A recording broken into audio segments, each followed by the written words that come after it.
One, two, one, two, three. I am a guy from a place, Charm City Bipper, Quis The Vndl, Mr. Motion, Mr. Make It Happen. Marquis is the name my mama gave me. Coming into this space, cognizant, aware, fully present with the thought of grace. Yet again, in this moment, I'm thinking of grace in terms of accountability. In this moment, I'm thinking of when we've given too much. I got to look at my quote wall, and this is a quote from the Bhagavad Gita. I'm saying it wild. I didn't have to do all of that. It's our early morning. I got some energy in me. Give up all desire for personal reward. And I'm thinking of that in context to the desires I once had and may still have egotistically for the personal rewards that come from providing service and doing for others within the community and other spaces. When we do or we give expecting to get, what comes to us isn't always fulfilling. Sometimes it's so belittling that we want to completely shift courses. We don't want to give anymore, right? When we have desire for personal reward, it gets messy. And I reflect on this because, as I said, I'm big on grace, forgiveness. Sometimes we're forgiven in order to get something. I'm going to forgive everybody. I'm going to forgive everybody. And it's not really forgiveness. It's foolishness. Oh, that didn't mean nothing. It meant a lot. Figure out what it meant. It meant a lot. Ooh, it meant a lot. And you're still sitting with it. That's why you forgive everybody. I was forgiving everybody and not holding anybody accountable. It is all right to give grace, to give empathy, to give understanding, to recognize the spaces that people are coming from when they give us these negative things, when they give us these things we just do not deserve. But there's a period. There's a point where it has to stop. And that point is when we're giving out accountability. When we have made someone, something, or whatever it may be, aware of the issues that come from their specific actions, and they continue to choose to go around the boundaries that we have set, the grace is coming to an end. And there's still grace. I forgive you. I let it go. I don't hold the burden. But you have no space in this one. You have no space within this space because you couldn't understand the boundaries. You couldn't honor the boundaries. So to all of my people providing services, my teachers, my fathers, my mothers, my different nurturers within the community and caregivers, recognize why you are doing what you are doing. We're not doing it for reward. We're doing it because we're called to, because it was put upon us. And a lot of these things that are put upon us are great responsibilities. But recognizing how we show up in these spaces is heavily important, because you can live and be the hero. Die and be the hero. I love this quote. You can die and be the hero, or live long enough to be the villain. You just, oh, he's so magical. He does so much for these people. And eventually you're just showing up there a negative Nancy. Just a belittled Bob. Let's make it so. Just showing up in a way that doesn't serve you or serve others. What are we doing it for? What is your why?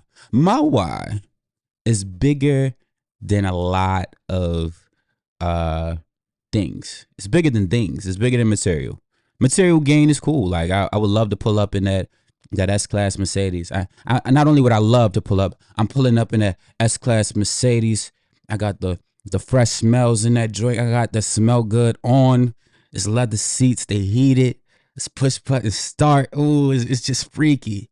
You open the door, the little Mercedes joint glowing. That's so pretty. Ooh, step out in some Pradas. I'm bottom with the top out of my Pradas, and I want the sneaker looking Pradas.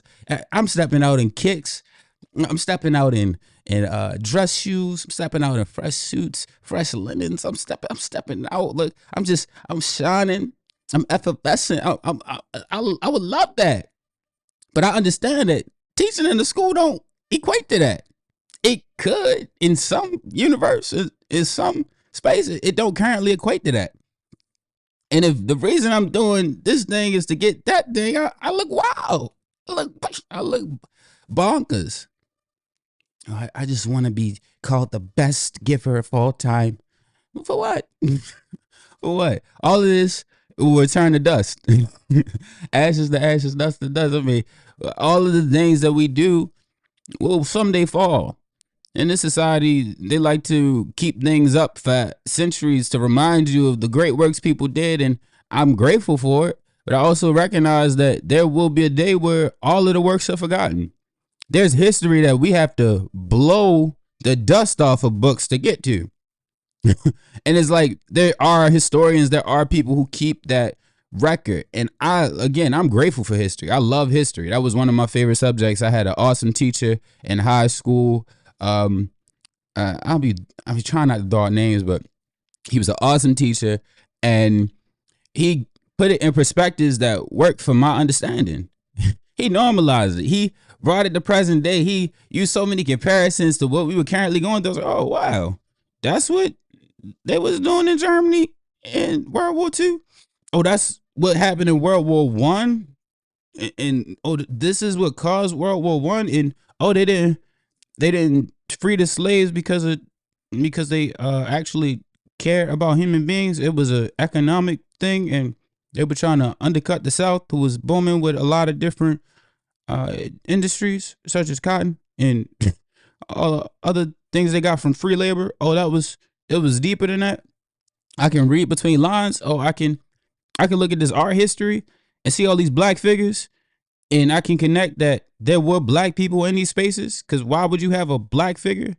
Oh, all of these naked men is because there was a homosexual culture within that space and time where they honored the male body in a way that's just extra. That's what they did in them bathhouses. Oh, word. Like I love to just learn these different things. It's amazing because a lot of the things that was happening are currently happening. We just got iPhones and YouTube and whatever else you want to put in that space. We just got extras. So like I said, I'm coming back. I'm rolling, but give up the desire for personal reward and recognize when your grace given is lacking accountability. I've given spaces that I've worked in grace. I'm like, oh, well, this is going on. This is a big project within the space. And I've had this experience a couple times. So there's a lot of people who personalize like, oh, you're talking about, no. I had this when I worked in tech. I had this when I worked in the library as a customer service, not really librarian, but I was checking out books. I had this when I was at Goatwill. I had this when I was working at the dollar store for 2 seconds. I had this at different spaces. I've worked in a couple of different spaces. I've been able to be in a couple different locations to live for extended periods of time. I've had experiences outside of the one that most people would assume that I exist in. So these different experiences have shown me that the purpose of a space does not always align with the purpose I have. So when that time comes, I have to figure out where this purpose that I have is best suited. There's spaces that stop having my purpose. There's spaces that never had my purpose, but my purpose was to get bread. So I used the space until I didn't. Know your purpose and know the purpose of others. Know the purpose of the spaces you work in. Know the purpose of the people within your life. Everything is a relationship. Your job is something you have a relationship with. This Netflix series you're watching is something you have a relationship with. What are you taking away from these relationships? What are they inputting within you? What are you giving up to be within these spaces? What are you sacrificing? What are you putting off? What are you putting off to be in this space? That magical idea you have that's being underserved because you work 8 hours. Oh, I don't got time to do this because you know I work and you know I'm tired. Of course you are. You're very tired doing something you hate to do. Why you put that? Why you put you through that situation? Why you do that to you? I'm sorry, Marquis. I'm sorry, my guy. I didn't mean to make you work at this job that you hated. I didn't mean to not do my best in school, so you had to work at these jobs you didn't understand. I didn't mean to have you out here with no skills. So it's like, all right, let's go get some skills, Marquis. Let's go, let's go do something different. Excuse me. I'm just, like I said, I be having fun. I had my tea. I had my morning practice, my morning yoga practice. I got to listen to a dope podcast this morning that wasn't my own, speaking on creativity, speaking on the perspectives we can take on. I had some moments, man. It's so beautiful because when you're doing something, you don't know what it represents. You don't know what it is until you know what it is. And it is what it is. Well, we talking to me. What you trying to say to me? But like I said, you don't know what it is till you know what it is. Oh yeah, well, he just knew that would be the greatest project he ever created. Okay, cool. Him and everybody else who ever created something. Get out of your own way, baby. That perfectionism, all of that, gotta cut it. Gotta cut it. It's like there is a point where you gotta consider what other people think, and then there's a point where you don't. If the thing that you're honestly, the thing I consider the most is anybody harmed? Is there anybody that's harmed by this decision? Me making music that nobody likes, hey, whatever. Me posting these videos of me expressing myself, hey, whatever. All right. You can feel what you want. At the end of the day, love you. Love you. Love me. I love me more. I don't like how I do that love, but seriously. Seriously, just these are perspectives that I'm gaining. These are different things that I wish to impart. Hope that that's something you can take into your day, take into whatever moment you're in, and recognize that there's a thin line between forgiveness and foolishness. I know my hands are showing forgiveness and foolishness. What do I do with my hands? I'm Ricky Bobby. Forgiveness and foolishness is a thin line between the two. You do not want to consistently forgive for the sake of getting something else. You're keeping people in your space longer than they need to be because you think that they have more to give than they really do. You don't do it that way. It does not work that way. Be what you want from people for yourself. What you are to yourself is what everybody else is to you. What you are to yourself is what everybody else is to you. Showing up in spaces that you're done with. Like they need more. They need more. What you need? What you need, baby? Look yourself in the mirror. What you need, man? What you need, yo? You good, bro? You thirsty? Oh, you ain't thirsty? Cool. You get to create anything in a while? You need to go sit down, man. Let's go sit and breathe, man. Let's take a nice little walk. Let's hit the gym, man. Let's get under some weights, man. Let's get some pull-ups going. It's like people be like, you talking to yourself is crazy. No matter what, you gonna talk to yourself. What is the voice saying though? The voice be like, yo, you so damn lame. The voice be talking crazy. Self-talk be evil sometimes. So it's like, what you gonna choose to say to yourself? I choose to say love. I choose to say light, bro. We lit. We up. We're holding ourselves accountable. We're sticking to consistent practices. We're having faith. We're doing this thing that we said we wanted to do like last month, and we're actually here doing it. We're headed into a new month. This is actually the start of a new space. We're doing things. And it's not this thing of pride. It's not this thing of, oh, I'm so dope. Oh, forget everybody else. I'm better than. I'm not better than.